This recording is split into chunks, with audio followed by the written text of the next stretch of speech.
I'm John Raymond, and this is the Lemonade Car Show.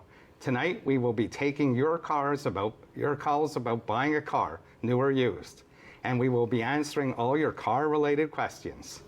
Lemonade is brought to you by OMVIC, Ontario's vehicle sales regulator, and we're produced by the Automobile Protection Association. The APA fights for the consumer and provides information and news on all parts of the industry. Visit our website at apa.ca or give us a call at 416-204-1444. Joining me today is JP Ostiguy, Senior Manager of Alta Automotive Group, and Chris Muir, Mechanic at Oshawa Off-Road. We will also be taking your calls at 800-968-7836.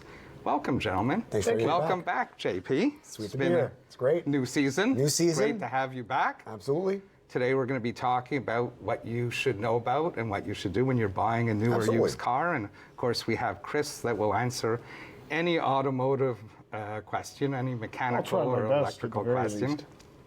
You know, you and I have talked about this often, about the pitfalls of purchasing a car or leasing or financing a car, and what the consumer should be aware of.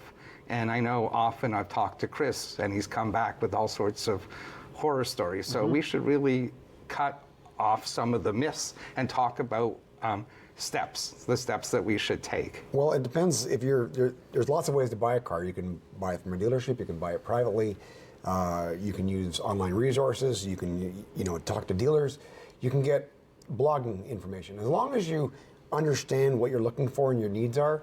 The problem is most people come in and they're not sure maybe what they're looking for. And they're at the very start of their search, and they can get frustrated. The dealer can get frustrated. The private seller can get frustrated. It helps if you have a good idea of what you're looking for, what your needs are, and then start from there. So the first step we would call it research. Research. Yeah, make sure that if you have a family and you're looking to move them around constantly, that's a need. Address it for that. Versus, my want is a sports car with 2 doors with 1 seat, but I have 5 kids. So make sure that you have. And that's what we found at the APA, that often consumers don't do their research. They see an ad in the paper, they think it's a deal, they don't realize that's not the car for them, might not fit in their budget. So it's very important to understand what your needs are, what your budget is, and where you should go and look. Yeah, and if you're looking for a new car, you have leasing, you have financing, you have cash purchase options now.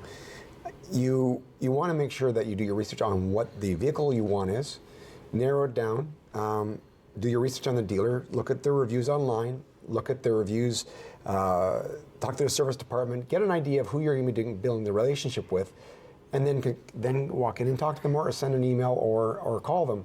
But I wouldn't recommend just going blind into a dealership without having some background of who you're dealing with. And where should our viewers go to do their research? The APA is a great place. The nonprofit organization, the Automotive Protection Agency. Even though I'm in the industry, if I wasn't there, I'd definitely be working through the APA. Very simple. You've got great information. You've got professional writers, and you have nothing to gain or lose if that person does do business. And there are other sources too, Absolutely. such as Edmunds.com.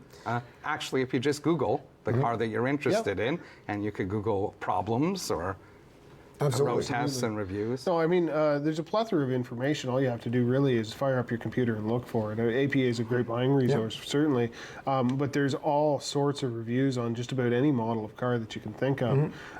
And it's very easy to start to pick up trends, either good or bad, on any model of car. There's Edmunds, there's AutoBuy, there's all kinds of different sites that both professionally and recreationally, amateur night reviews, or whatever you want to call it, but there's all kinds of different reviews out there, and you can get a really good feel for what the car is or what to expect from the car. And also, word of mouth is important. Track that person down in the parking lot that's driving that car that you're interested in. Say, what year is it? Do you like it? Has it been reliable? Does it cost you a lot of money to maintain? It's funny, the most common thing I hear, what people asking for information is the gas station. I drive a lot of different cars, and the funny thing is, do you like it? Is it reliable? I hear that all the time with the vehicles I hear. So since you're in the trade, what do you tell them? Well, I tell them my personal feelings. It fits my needs or it doesn't fit my needs. And this is what I'm doing now. This is what I do for a living. And that's pretty straightforward. If it sounds too good to be true, what someone's telling you, it is too good to be true. Do your research, blogging, go online, look at sites and what people are owners forums of them. That'll give you an idea of the local shops in your area, the local dealers. If you're going to do business with a dealer, Google them. It's amazing. There's a lot of really strong dealers out there with great feedback, and there's a lot of ones that you maybe hear an advertisement one thing and you believe it, and then you read the online reviews. You know, some people are just are a little bit like to complain in open forums, and they may have right or wrong opinions, but there'll be enough of them there where you can make your own opinion. Absolutely. You know, technically 12,000 people complain about Disney out of 50,000.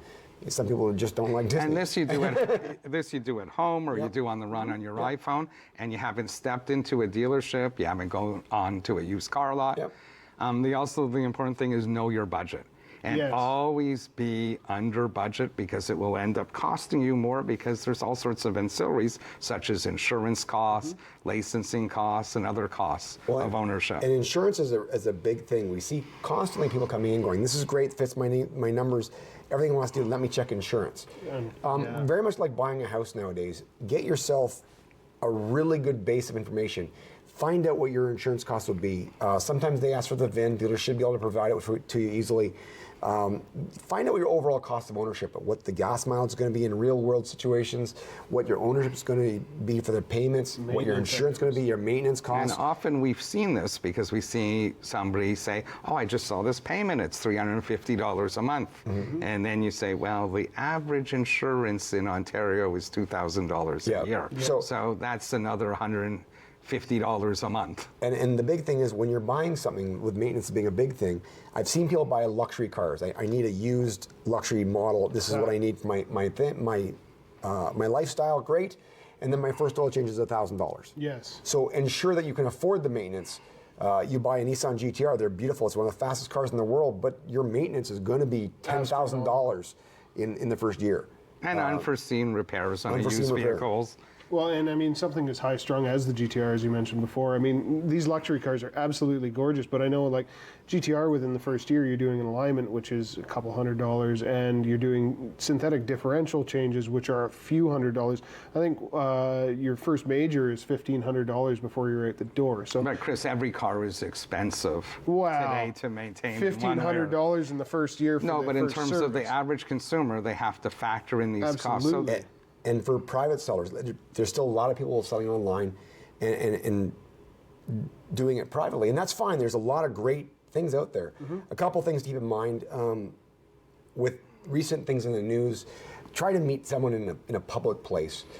Take a picture of their license, the person you're going to that's going to be driving your car, and email it to somebody else. Why? Because if something happens, someone else has that identification. Also, be concerned about curbsiders, people that are unregulated, and they're in the business of selling cars, and they're unregulated. And the APA and OMVIC. Well, OMVIC website would be the first place to go. If you're going to be going to someone's house, before you go there, drive by their house. Is the lawn manicured? Is the house in good shape?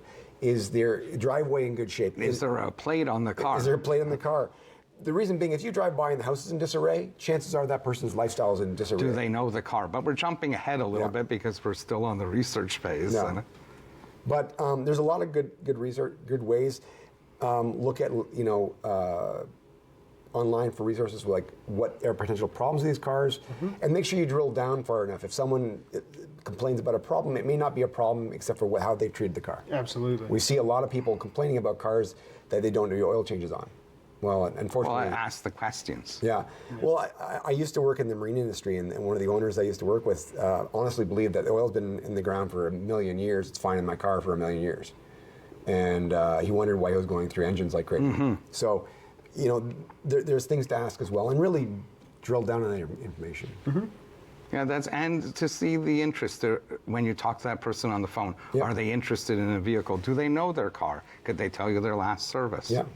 And with today's technologies now, it's funny with all the autonomous talk and driving, more and more new cars come with more and more safety features. If you are in that research stage and you are at a dealer, you may want to know everything about how those systems work. Can they be turned on? Can they be turned off? Okay, gentlemen. The Lemonade Car Show brought to you by OMVIC, Ontario's motor vehicle sales regulator, returns after this short break. When we come back, we'll be taking your calls at 800-968-7836. Stay tuned.